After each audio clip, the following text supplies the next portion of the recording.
ডিজাইনের যে ক্যাটাগরি এবং আজকে তো উদ্বোধন করলেন, যারা আসলো কেমন রিভিউ দিল? সবাই আলহামদুলিল্লাহ ভালো বলছে এবং পর্যাপ্ত আলো আছে, যে দিনের বেলা কোনো রুমে লাইট লাগবে না। দেখতে পাচ্ছেন যে এখানে এখন কোনো লাইট নেই, কোনো একটা লাইট এখনো লাইটের কোনো পয়েন্ট দেওয়া হয়নি। আমরা কত টাকা বলেছিলাম এবং কত টাকা খরচ হচ্ছে ভাইয়ের কাছ থেকে শুনবো। আসসালামু আলাইকুম, হ্যালো এভরিওয়ান, ক্রিয়েটিভ বিল্ডিং ডিজাইনে আপনাদেরকে স্বাগতম। আমরা আজকে চলে আসছি চাঁদপুর জেলার কচুয়া থানার কচুয়া বাজারে। এটি মূলত 5তলা ফাউন্ডেশন এবং 1তলা কমপ্লিট করা হয়েছে। এটিতে 2টি ইউনিট রয়েছে, প্রতি ফ্লোরে 2টি করে ইউনিট রয়েছে।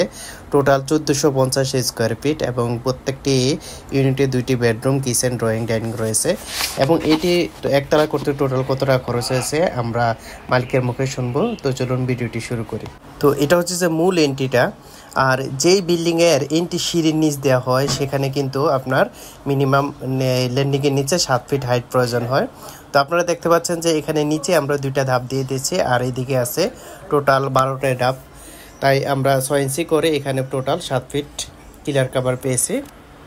এবং এখানে দুই পাশে 2টা ইউনিট রয়েছে, প্রতি ফ্লোরে 2 ইউনিটে করে আমরা দেখব।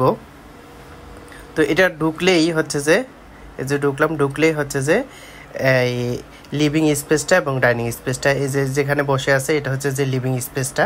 এদিকে 7.5 ফিট উইথ আছে, আর এখান থেকে এখানে হচ্ছে যে জায়গা আছে 17 ফিট ডাইনিং স্পেসটা, লিভিং এবং ডাইনিং মিলিয়ে এভাবে জায়গাটা। এবং এই পাশে কিচেন রয়েছে, আর এই পাশে গেলে একটা কমন টয়লেট রয়েছে গেস্ট বেডের সাথে, দেখতে পাচ্ছেন। আর এটা হচ্ছে যে একটা বেডরুম, কমন বেডরুম বা গেস্ট বেড বলা যায়। সুন্দর ক্রস ভেন্টিলেশন রয়েছে। এবং এটা হচ্ছে যে কিচেনে আমরা সাজেস্ট করি যে জানলার পাশে যাতে বার্নার না দেওয়া হয়, সিঙ্কটা যাতে দেওয়া হয়, এখানে ভুল করা হয়েছে। তো বলছি যে পরবর্তী ফ্লোরে যাতে এই ভুলটা না করে। আমাদের ডিজাইনে ছিল যে বার্নারটা এই জানলার অপোজিট পাশে, আর এই সিনটা এই জানলার পাশে। আর এটা হচ্ছে যে এই একটা বেসিন রয়েছে ডাইনিং স্পেসের জন্য। আর এটা হচ্ছে যে এটা হচ্ছে যে মাস্টার বেডরুম, দেখতে পাচ্ছেন যে এখানে একটা বারান্দা রয়েছে। আর এটা হচ্ছে যে মাস্টার টয়লেট। তো ওভারঅল এটি করতে টোটাল কত টাকা খরচ হয়েছে আমরা মালিকের মুখে শুনবো। তো উনি খাচ্ছে, তারপর আসলে আমরা জিজ্ঞেস করবো ইনশাল্লাহ।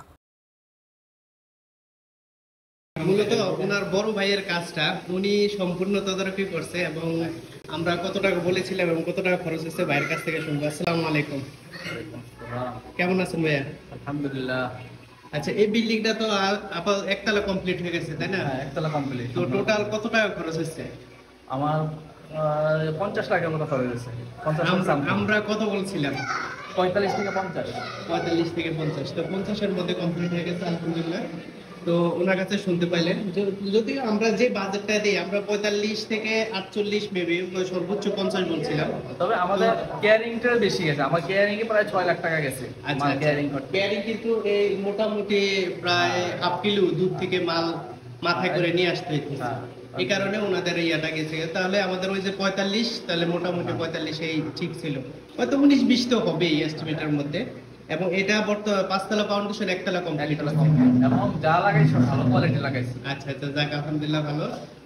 তো ওভারঅল মানে আপনি এই ডিজাইনের যে ক্যাটাগরি এবং আজকে তো উদ্বোধন করলেন, যারা আসলো কেমন রিভিউ দিল? সবাই আলহামদুলিল্লাহ ভালো বলছে এবং পর্যাপ্ত আলো আছে, যে দিনের বেলা কোনো রুমে লাইট লাগবে না। দেখতে পাচ্ছেন যে এখানে এখন কোনো লাইট নেই, কোনো একটা লাইট এখনো লাইটের কোনো পয়েন্ট দেওয়া হয়নি এখনো। তো এখনই যে সম্পূর্ণ দিনের বেলায় লাইটিং এর ব্যবস্থাটা এবং ভেন্টিলেশন যে ব্যবস্থাটা এটাও খুব সুন্দরভাবে আছে।